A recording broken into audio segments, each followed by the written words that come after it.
first things first natin dito sa natin, sa agenda ng klase natin is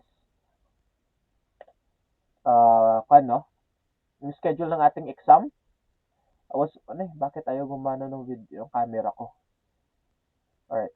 The schedule ng ating exam, our exam is scheduled, I think February 12. That would be a Saturday of next week. Yes, it's a Saturday of next week. So, we still have one more topic after this one more chapter for us to discuss before we're going right away to yung natin sa punta tayo doon sa exam natin, no? And I was asking the dean yesterday because sa schedule ng mga dean na sinend sa amin for the finals, that would be on March, the first week of March. Then it's already first week of first week of February ngayon, no? Anyway, before I get to start, baka narinig niyo ba ako? Narinig niyo ba ako? Baka nagsasalita ako sa Yes, sir. Alright, thank you very much. Yun, no, so what we're expecting was that, no, the dean actually sent us a schedule of the exam, and the midterms will be next week by February 12. So we'll be meeting by February 11 because that's a Friday, no, that we'll be discussing the last chapter before you're going to have your exam on the 12th. Now, as I was looking at the schedule there, it was mentioned there that March ng first week yung final exam nyo. And looking at it na first week ng February ngayon, we still have 4 more weeks. And just to look at it, no, chapter 5 tayo ngayon, chapter 6 tayo next week, and we have 15 chapters sa ating anatomy and physiology. And excluding from that one is our, yung sinasabi lang 15 hours na limited face-to-face. Now, looking at the LMS, it says there's LMS na mag-end tayo by April. However, it was mentioned in RGC that we'll be ending our finals by March. So, I was still asking for the confirmation coming from the dean. Kasi, may conflict or mayroong confusion between the schedules. Paano ba? Will we follow the March? Pero problema, short tayo sa mga other systems. However, if extend natin until until April, and if meron kayong mga minor subjects na you're taking, then it will overlap some few subjects. You will be starting with the second batch of the minor subject. However, you still have one major subject like your anatomy and physiology from the first batch. So, hindi ko alam kung paano resolution nila doon. Let's just wait for the update, alright? So, yun. Pasensya nyo ako kasi medyo, yung tawag nito, yung boses ko. I'm having my rhinitis usually pag malamig kasi sa umaga. Alright, so as I mentioned last time, no, sabi ko, we'll be discussing chapter 5 today. And I was asking you to have like mga other procedures that you'll be researching. Procedures na pwede natin pag-discussan, no? With related to your skeletal system. So I get to mention last time an example would be X-ray. So I hope na meron kang nahanap, no, na ano na pwede natin gagawin medically for anything that's related diagnostically, no, anything that's related to the skeletal system. So let me start by sharing to you, making this one a bigger screen. Alright, I'm hoping that you're looking at a bigger screen right now. Malaki ba? Malaki na ba siya? Hello? Hello?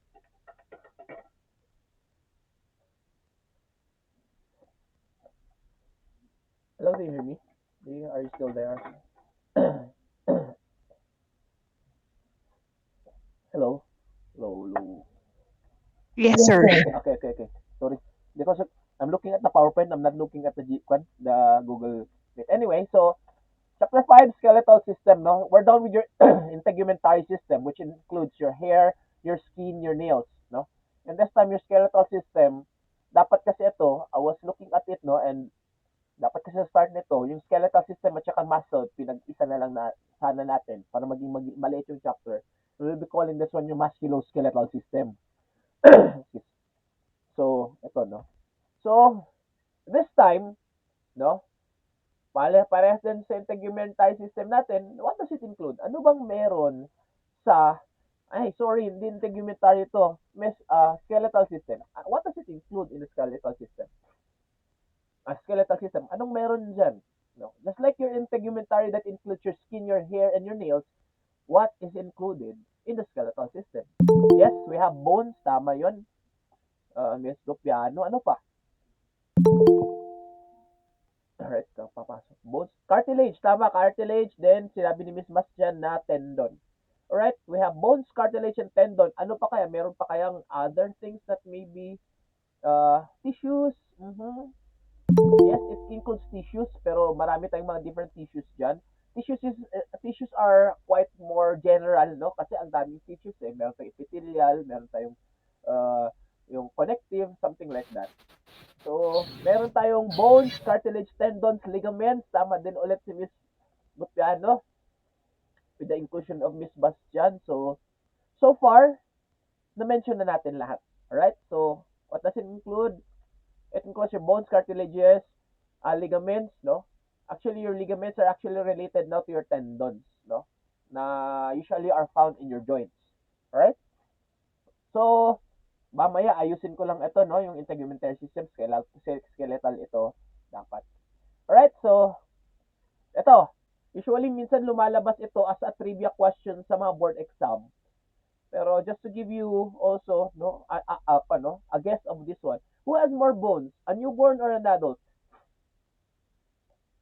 Right? Pwede kayong mag-flood lang dito sa sa GC, no? Kung ayaw nyo kwan. Sabi dito ni Miss Bastian, newborn. Sabi ni Wascolte, Miss Kendra, Miss Dupiano, Mr. Tenya, sabi dito newborn. Wait. Sige. Sabihin natin na newborn yung tamang sagot. Hindi ko pa sasabihin yung tamang sagot. Sabihin na natin na newborn yung tamang sagot. At sabihin natin na sila yung mas maraming bones. Why do they need to have more bones? Or bakit mas marami silang bones as compared to adults? Anybody? Sabi din ni Miss Calci na newborn din. Walang nagsabi ng adult. Meron ba? Meron ba makasabi sa atin na bakit mas maraming bones yung mga newborn?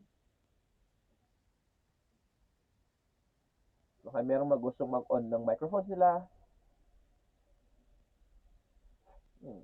Bakit kaya? Hi, Hi, sir. sir. Can I Can I say say my my answer? answer? Sige. Go ahead. It's because Because babies babies have have more more cartilage cartilage than than adult, adults. and And I I mean, mean, babies babies have have more more cartilage cartilage than than bone. bone. All right, all right. Which is true, right? Having newborns as not yung totally developed, oh, the parts are not totally developed, no. They have more cartilages, which is true. Which cartilages are considered as soft bones, which is true. And another thing that is included there is that uh, especially in the sa ulo ng newborn, in the skull of the newborns, they have more fissures, and it's it's still more of a cartilage than a bone, no, in terms of the skull. That's the reason why for babies who are born normally, no, imagine no, women normally, yung ulo ng baby are actually pa yan. It's cartilages, no. It's not the strong bones, the hard bones that are as compared to mga adult one. Kasi syempre alam natin, no, it goes out from the birth canal. And it's really very hard if you consider the head to go out there, and it's already a hard bone. Kaya, no, newborns are actually have more bones. Is that because yung brain nila, yung skull pa lang nila is actually considered as many fissures, no? Para silang think of it as something like parang uh, ano bang ko natin? Ano bang pwede natin ko? Para silang island ng mga bones na hindi pa sila connected. As soon as they get to mature and mature, no, the bones in their skull actually develop, and yung cartilages magiging mga hard bones na yan at nagiging isang malaking bone na lang sila. Hindi na sila yung mga maliliit na mga cartilages. So yes, it's true that newborns have more bones as compared to adults. So let me go to my next question. Ano ba yung next question ko dito? Alright. How many bones does a mature adult have? Anybody would like to guess? Ilang bones meron ang mature adult? Alright? Ayun. Sabi nila dito, 206. Si Miss Bastian, si Miss Kendrell, si Miss Tupiano, 206. Meron bang mag-oppose? Or meron tayong bagong research ba saying that maybe it has, sabi din ni Miss Calceo, plays safe, 200 plus. Si Mas Apay mentioned about 206, yes? Ano po ba? 206 din si Miss Alos. Alright. So, tingnan natin, no? Tingnan natin. So, yes, it's true that the cardiovascular, nagkamali na naman ito. Sorry, you change this one. I'll be changing this one. The skeletal system is composed of 206 bones that, along with cartilages, tendons, and ligaments, make up the framework of the skeleton or the body. Alright? So, tama yun, 206. So, just imagine so, ito din si Mr. Tenya, 200 and above. Alright.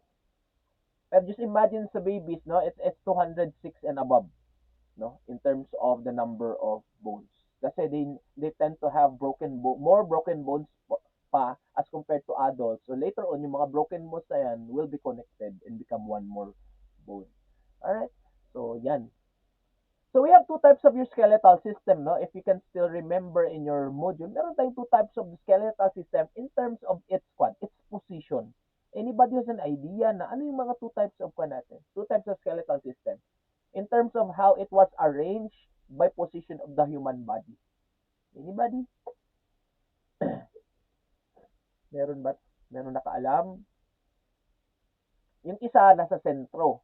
Yung isa naman nasa dulo-dulo ng ating body. Ano kaya? What do you think are these two types of your skeletal system in terms of position in our human body? Anybody? Yes, no? Tama yung sinabi ni Ms. Sanil. Isa yung axial. So, we have axial. What's the other one? Alright, so nandito na na-answer na sila. We have your axial and we have your appendicular. Alright? With the two there, sino yung malalayo sa ating body? Is it appendicular or is it the axial? Yung malayo. Yung malayo sa center ng body natin, ano yun? Yung appendicular or yung axial? Which one is farther from the body? Yeah, sabi ni Miss Sanel, appendicular. Sabi ni Miss Tanyas, appendicular. Mr. Tanyas pala, Miss Calci also mentioned appendicular. So most of you mentioned about appendicular. Alright, tama yun. Appendicular is yung mga malalayo sa body natin because it's related to the word appendages. If you still remember appendages are your hands and your feet. Alright? Which includes your thigh, your leg, your arms, and your forearms. Alright? So, yan yung mga yan yung tinatawag nating appendicular. So, therefore, kung ano yung nasa sentro ng body natin, no? Axial, from the root word axis, if you still remember, the earth has its own axis, is found in the middle of the earth. Alright? So, axial axis, ano naman yung nasa middle natin? We will see this side. Alright? So, axial versus appendicular skeleton. Alright? So, yung axial natin, kasama dyan yung skull, sternum. Alright? Anybody has an idea of what is the other name for, the regular name for the word sternum, for the bone sternum? Meron tayong idea o daan-daan tayo ng konti. Ano yung parang regular term natin ng sternum? Sternum is the scientific term, but the regular term for us, di ba meron tayong tinatawag na collarbone kasi na may collar natin. Pero merong scientific name yan. Meron tayong parang, yung pakpak mo sa likod. So, meron, yung tinatawag nilang shoulder bone. Shoulder bone, pero merong merong scientific name yan. So, anybody has an idea of what the sternum is? What's the common term for the sternum? Ay, may question mark pa. Yes, tama yun, no? Tama kayo, breastbone. It's called the breastbone. Very good. Alright, so kasama dyan yung skull, yung sternum nyo, the breastbone, which is found in the center of your body. You have your ribs, you have your vertebral column, you have your pelvic girdle. Alright, so yan, tama yan, breastbone. Yes, sternum natin, breastbone. Yung breastbone is really very important for you to be able to find, which rib are you looking for, especially in the assessment of your heart, no? Kailangan mo mahanap yung tip intercostal space, something like that. Alright. So, yan yung action natin. So, ano naman, what is composed with your appendicular? Meron tayong collarbone, meron tayong shoulder bone, meron tayong pectoral girdle, we have your forelimb, your humerus, your radii, your ulna, your femur, your kneecap, your tibia, and your fibula. Alright, so yan yung mga appendicular natin. Anybody has an idea of ano tawag natin sa scientific term ng ating collarbone? Alam niyo na yung breastbone is your sternum. So collarbone, ano tawag natin dyan?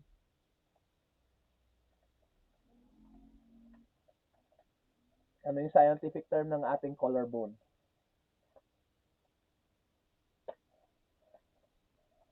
Anybody?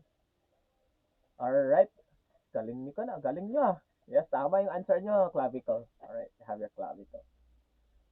Alright. Clavicle yan. Alright. So, let's move on, no? So, those are some few na lang ng mga terms. Sometimes kasi whenever you explain to your patients some few terms, no? For example, in terms of fracture, nabalian. Tapos nabalian ng collarbone, sabi niyo nabalian ng clavicle. Hindi mo naman pwedeng sabihin sa patient mo na, oy, nabalian ko lang clavicle. Tapos clavicle, nag-imagine sila saan yung clavicle. So we have mga mga tawag na to, mga equivalent na mga terms, common terms for the common people to be able to understand because not all of them are actually medically inclined or medically literate about it. So instead of saying clavicle, you can say collarbone because it's where your collar of your shirt is found. So mga ganun mga bagay. So I hope that get an idea, especially in the health teaching of your patients in the future. Alright, let's continue with your... Ano, bakit ito function of the skin? Function of the bones. Anong gamit ng function of the bones natin? Function of the bones. Anybody can give us an idea of function of the bone? Maybe somebody would like to share to us through the voice. Function, give me one. Function of the bone. Or function of the bone. Function of the skeletal system, I mean. The whole skeletal system. We have your movement, we have your support, we have storage of minerals, support, protect the vital organs. Tama yun. Any more?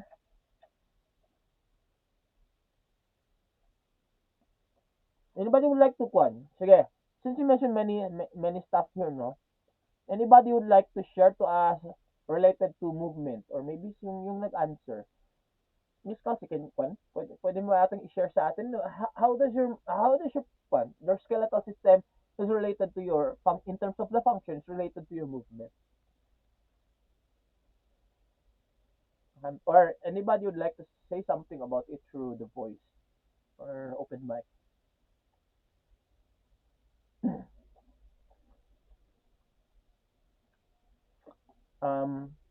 We have Miss Conrel, the blood cell protection is actually not blood cell protection, but instead it's a blood cell production. Production, hindi protection. Blood cell production yan, hindi blood cell protection. Anybody?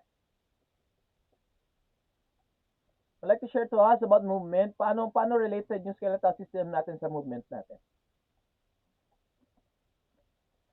Anybody can turn on your microphone?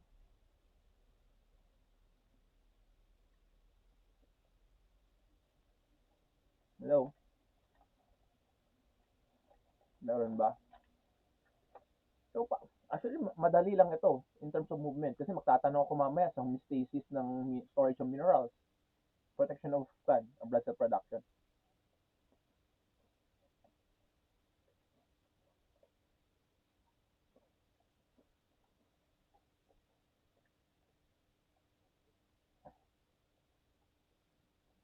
Hello? Am I still connected ba? Or baka disconnected na ako?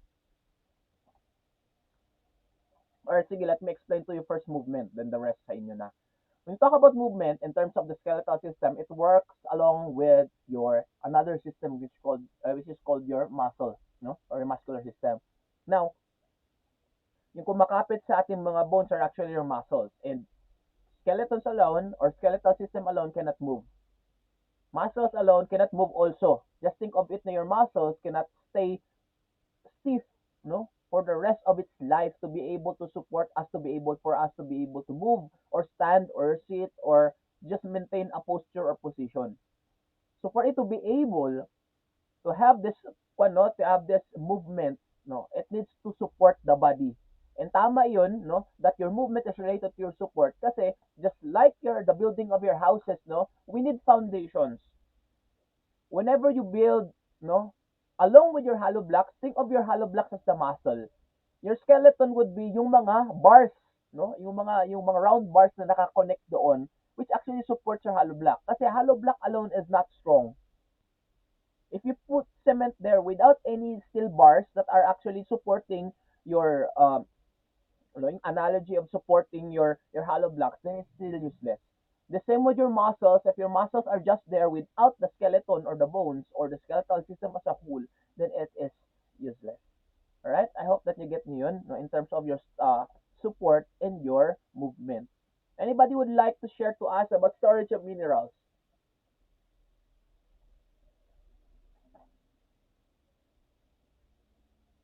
Ano ba yung mga minerals na nandyan sa atin?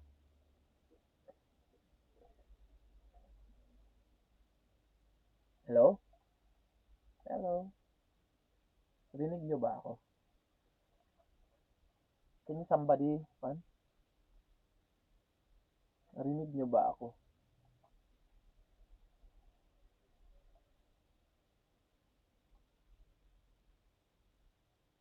Narinig nyo ako? Alright? Okay, okay, okay, okay. Yes, Calcium and sir. phosphorus, vitamin D, calcium and minerals. Alright, Miss Apply, vitamin D is not a mineral, no? Though, yes, it's not a mineral, actually. So, your calcium is a mineral, but the vitamin D is not a mineral, it's a vitamin. So, magkaiba yung vitamins and minerals, kaya nga separate sila, no? Have your calcium and minerals. So, to be specific, no, tama yung sinabi ni Mr. Piano. Now, you have your calcium and your phosphorus. These are two minerals that are found in your bones. And that's the reason why, no, calcium is really very important in terms of the density of your bone. The denser your bone, the better it is for support. Kasi pag nawala na yung minerals ng mga body nyo, no, it becomes now less dense and it becomes now yung porous yung loob. Wala nang masyadong karga and madali kayong mabalian ng bones. That's because you're insufficient of these two minerals in your body, which is your calcium and your phosphorus. And again, no, we mentioned last time na hindi kahit mag-overdose ka ng calcium, kung wala ka naman ng vitamin D for it to be absorbed by the body, then it's still useless. Alright? Ano pa bang nasabi natin doon? Storage of minerals, tama yun. Support body, protect vital organ. Alright.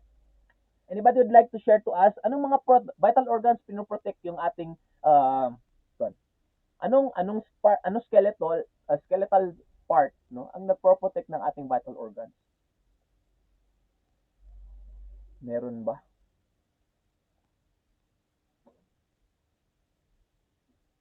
Meron bang skeletal part?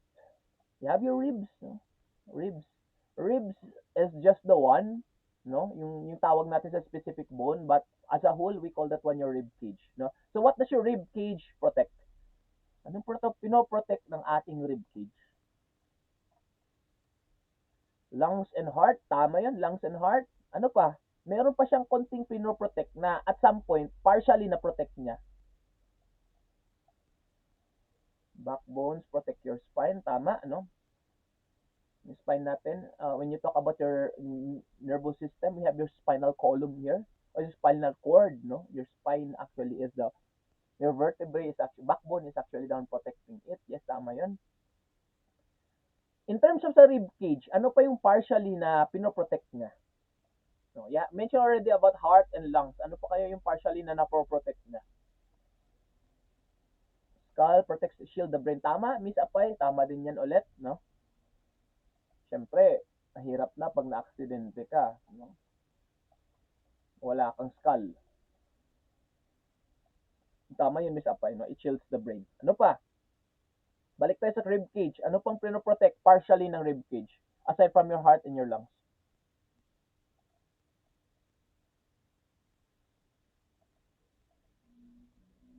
Ano pa kaya?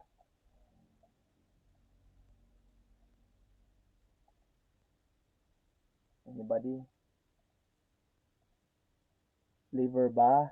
Yes, tama yun, Miss Tupiano, no? Liver, no, considered as one of the biggest or largest organ in the abdomen, is actually found on the upper side of our body, which is actually being protected also by the protect the organs in the chest. Tama yun, no? Chest, pero I was looking for the liver. Kasi mostly sa chest natin, we can see that it's your heart, your lungs, it's your esophagus.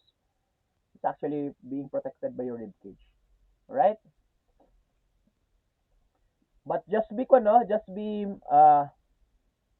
mindful of your rib cage. Hindi po sila lahat totoong bones because the lower part of your rib cage is actually cartilages na yan, no? The upper part of your rib cage is actually bones, but the lower part are cartilages. That's the reason why for some few of those mga sumasali ng pageant, no, if you know of some Miss Universe, Miss Earth, or whatever that is, no, na merong mga babae na nagpapatanggal po ng mga lower part ng kanilang rib cage. Nagpapatanggal sila ng dalawang ribs, no, doon sa the soft bones at the bottom for it to be able to have the curvy waist nila. Alright? Just imagine, no, tinatanggal yun para magkaroon lang ng curvy waist. Pero nawala naman yung protection natin from the other vital organs natin. Ano pa kaya? In terms of your tawag nito kasi ito yung pinaka-importante, the physiology of the skeletal system. All right, we mentioned already the protection, blood cell production. Anybody would like to share to us the blood cell production?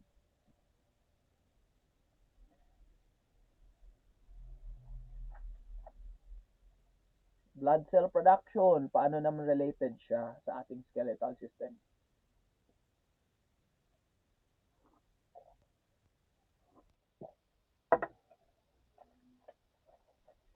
Blood cell production, how is it related to our skeletal system? Related sa bone marrow. Tama Miss Dupiano, but how is it related to bone marrow? What does your bone marrow do?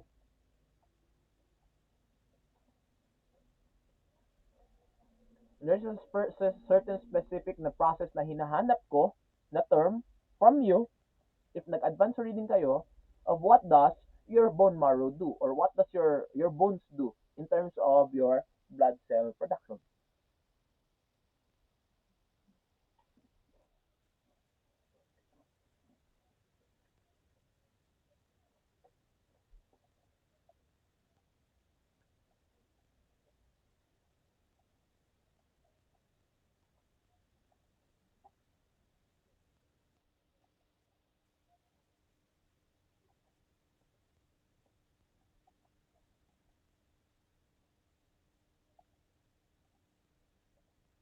Homeostasis, platelet, bone marrow produces red and white cells including the platelets. Tama yon, produce red blood cell and white cells tas platelets. Tama doon, produce red blood cell. Yes, it's true. Tama yon, mga sinabi nyo.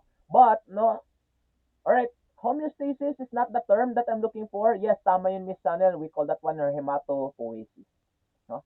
So, the term for the blood production, no, as a scientific term is what we call your hematopoiesis. Alright? So, where does your hematopoiesis happen? It happens in your bones, especially your long bones. Hindi po usually nagkakaroon ng mga hematopoiesis sa skull nyo because they are flat bones, but usually in the long bones. Now, I'd like to share to you one of my experience in one of my patients, no, before, way back in 2007, I think, or 2008. No, I have a patient with this type of disease. Now, anybody who can guess, this is the only liquid cancer that we can consider. Only liquid cancer. Kasi most of the cancers that we have are solid. We have your breast cancer for females, prostate cancer for males. Those are solid. Pero this is the only liquid um, cancer that we encounter in our body. Ano tawag natin dito? Anybody? And usually, mga bata yung natatamaan dito. Anybody has an idea of what we call the liquid cancer? Alright, tama, no? Miss Bastian, Miss Kendrell, Miss Con, lahat kayo tama, no? We call that one your leukemia. And I have a patient, no? Very cute na patient sa pedia. Yun, no? Bata pa. Tapos, natamaan siya ng leukemia. And one of those things, no, na ginagawa for the leukemia patient is that, di ba, syempre, if you have cancer, like for example, if you have breast cancer, no, pag hindi pa yan kumalat, Ang pwede natin gawin dyan, tanggalin yung breast. Tama? Para hindi na kumalat. Pero mahirap naman gawin yan sa isang bagay na liquid. Let's like for example, if you have leukemia, which is the blood cancer, we take out the blood para mawala yung cancer niya. Hindi naman po pwede yun. So usually sa mga leukemia patients, so ang ginagawa nila stem cell na mga alternative. And what they do is actually they extract bone marrow from a donor and insert that one to the one that needs it. So yung mga leukemia patients, kailangan nila ng mga blood donor. And usually kumukuha tayo ng mga bone marrow coming from other people and inject that one into their bones. And just imagine how long the injection is, how thick the injection is, and ini-insert natin yan sa bone. Ang sakit. And just imagine, pedya po yung patient natin. Because it's the pedya, commonly natatamaan ng leukemia. So as a nurse, in the future, ano kayang gagawin nyo for you to be able to at least comfort the patient?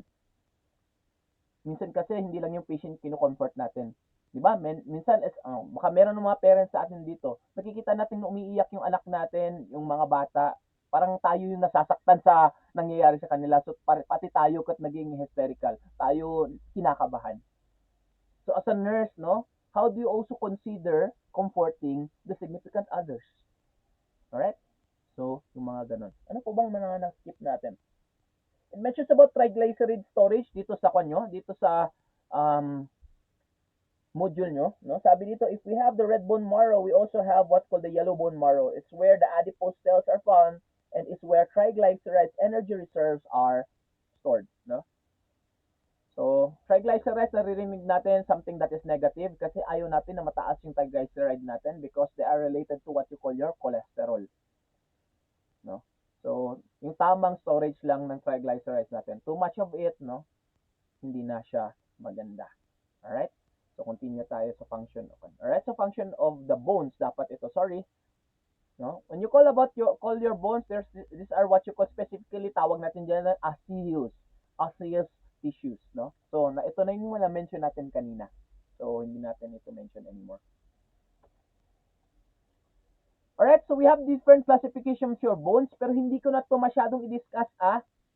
This is just a classification of the long bones, the short bones, and those mga hindi irregular bones. So, long bones natin, normally we have your femur, thigh, your tibia, your fibula, your humerus, your Yang usually nasa ating appendicular na skeleton are actually your long bones. Alright, so kung may long bones, meron tayong short bones. Anybody can share to us short bones naman. Sample ng mga short bones natin. Short bones. Meron ba? Nakaalam sa atin ang short bones? Pag may long bones, may short bones tayo. Example po ng ating mga short bones.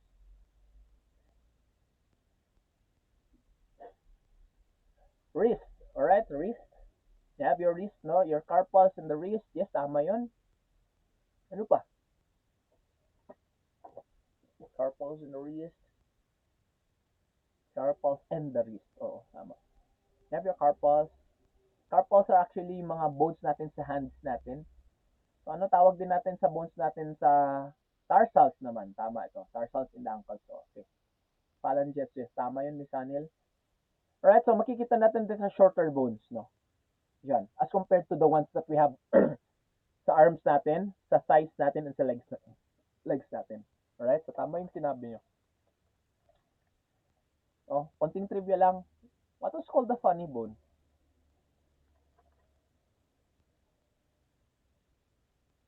Nalaman ko to when I was in elementary. Tawag nila, what was called the funny bone? And dito siya nakuha yung term na yon, na ginawa nilang term something pag related to something that is funny. Anybody would like to guess what bone is actually called the funny bone?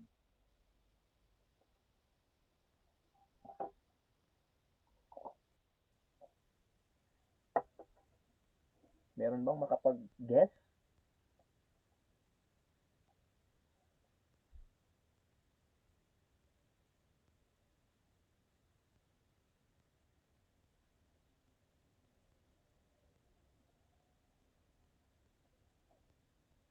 Elbow, humerus.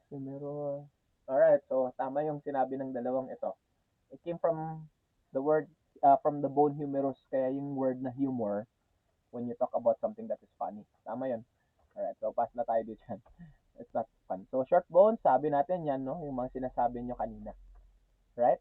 We have your flat bones or yung mga irregular bones natin. These are bones that are actually flat, especially your skull, your shoulders, shoulder blades, your scapula, and your breastbone, which is your sternum. Right? So, yan yung mga example ng ating mga flat bones. And meron tayong irregular bones. Ito na yung mga hindi mo alam kung ano yung shape nila. No? So, ito na yung ating vertebrae or your backbone natin at saka yung ating pelvic bones, no? Ito hindi natin alam kung anong shape nila. Yung isa butterfly, yung isa parang paniki, ganun. So, yan. So, when you talk about your bone structure, hindi ko rin masyadong i-emphasize ito, no? Emphasize ko lang ng konti yung mga points na medyo importante. Pero kasi in your activity din kasi you'll be drawing this one and you'll be having in identifying the parts. Then I'll be just kwan, uh, concentrating on those importante. Alright? So, sa long bones kasi, ito usually yung parang picture natin ng ating skeletal system. And your long bones are actually really very important. Makita natin spongy part dyan. Meron tayong cavity dyan, yung parang part na saan yung bone marrow, no? Especially if you're eating yung chicken thighs, no? Makarelate tayo sa bone na ito. Alright? We have your epiphyses, yung nasa dulo, and we have your diaphyses, yung nasa gitna. And inside those ones, no, are actually mga different parts na dyan. So, epiphysis, the growing end. The diaphysis is your shaft or the one in the middle. Your periosteum is your outside covering. Your medullary, or this is actually the cavity in the middle, kaya nga middle. And your endosteum is the lining of the medullary cavity. Alright. Now, we can relate this one this time to yung common na problema ng mga Filipinos, no? In terms of our genes, hindi tayo binayayaan ng ganito. Ano kaya yung hindi tayo binayayaan as Filipinos or as Asians as a whole? Na bakit yung mga Americans, Westerners, Europeans, bakit ganito sila pero bakit tayo hindi? Bakit kaya? Anong meron sa mga Westerners, no, in relation to the skeletal system? Anong meron sa mga Europeans, Americans, no, na wala sa mga Asians or most of Asians? Anybody?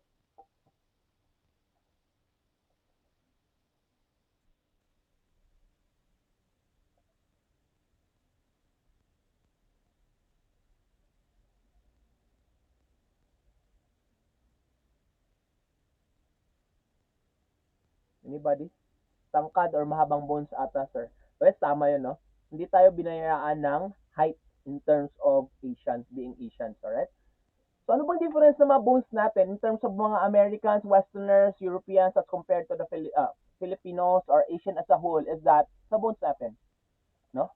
And we know pretty well that our height is actually influenced by our genes.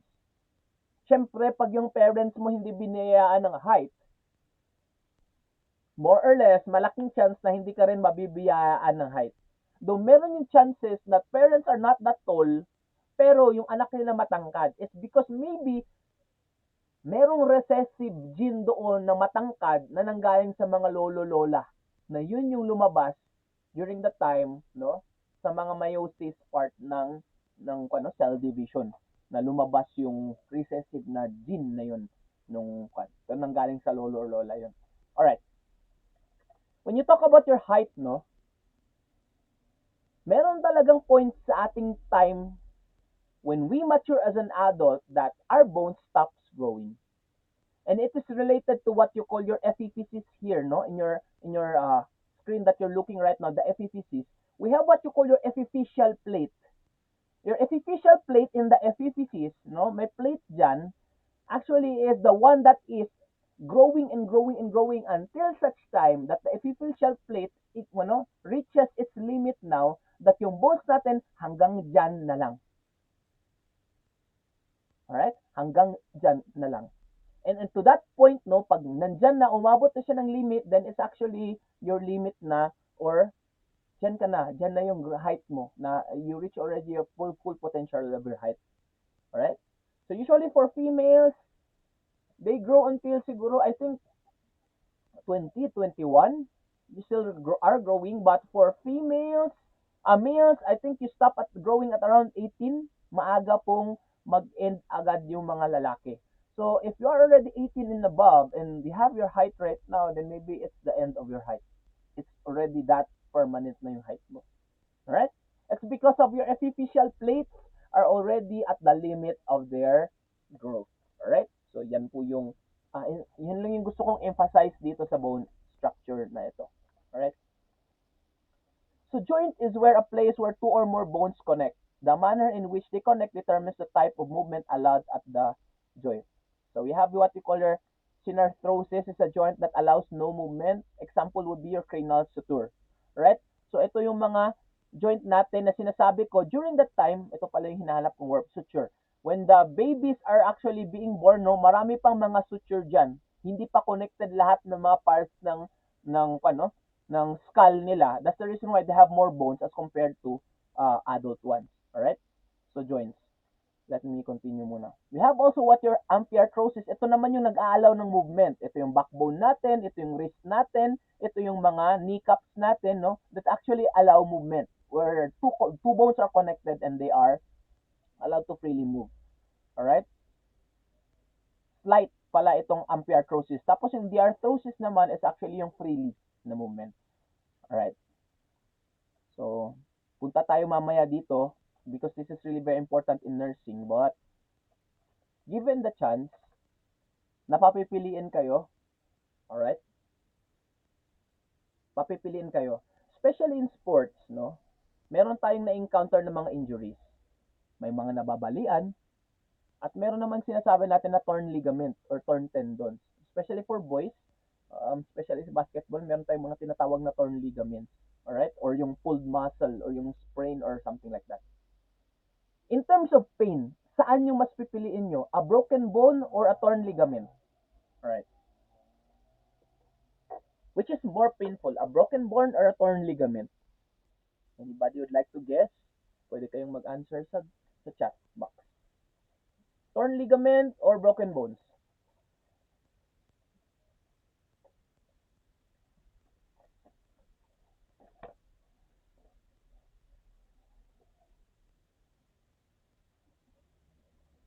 Anybody? Saan yung mas masakit? Torn ligament or broken bones? Sabi ni Mr. Tenyas, broken bones yung mas masakit. May hahapa. Alright? So, sige, tayo ating mag-survey. Ano sabi ng iba? Bone na lang sa akin, tapno sukatan latanti metal. Sige. Torn ligament ba? Dapat dyan, torn ligament matimbaga ni Miss Colte. Broken bone, torn ligament, broken bone, or broken heart. Yun yung mas masakit, no? Alright,